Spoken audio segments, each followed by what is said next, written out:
అసలు సినిమాల్లోకి వెళ్ళాలనే ఆలోచన ఎక్కడో పుట్టుండాలి కదా సార్. ఏదో ఒకటి కెలికుండాలి. నేను చిన్నగున్నప్పుడు నాకు చాలా చిన్నగున్నప్పుడు ఆస్తమా సార్. హ్మ్. ఎంత ఆస్తమా అంటే నన్ను ఏడిపిచ్చేస్తే ఊపిరి అందడం కష్టమైపోయేది.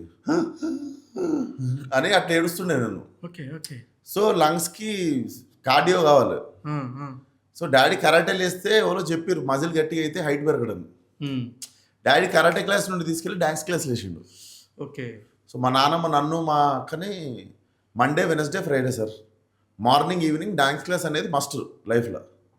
అండ్ సమ్మర్ హాలిడేస్ వచ్చినా, బ్రేక్ వచ్చినా, 10 డేస్, 1 వీక్ హాలిడేస్ వచ్చినా స్విమ్మింగ్. హ్మ్. ఎందుకంటే వాళ్ళకి నా ఆస్తమా వల్ల ఏమన్నా అయిపోద్దేమో అని చెప్పి టెన్షన్ వచ్చింది. టెన్షనొచ్చి ఇదంతా.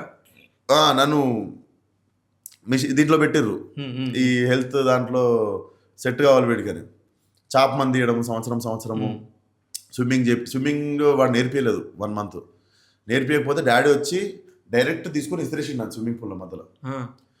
వచ్చి దగ్గరకు వచ్చిన తర్వాత మళ్ళా ఏం కాదు బేటా అని చేతులు తీసి మళ్ళీ ఇసిరేస్తుండు. ఆ! 2 రోజుల్లో నేర్పించాడు స్విమ్మింగ్. 2 మంత్స్ నుండి నేర్పింది. అంటే ప్రాణభయం వస్తే ఆటోమేటిక్‌గా అన్నీ వచ్చేస్తాయి. స్విమ్మింగ్ నేర్పించిండు.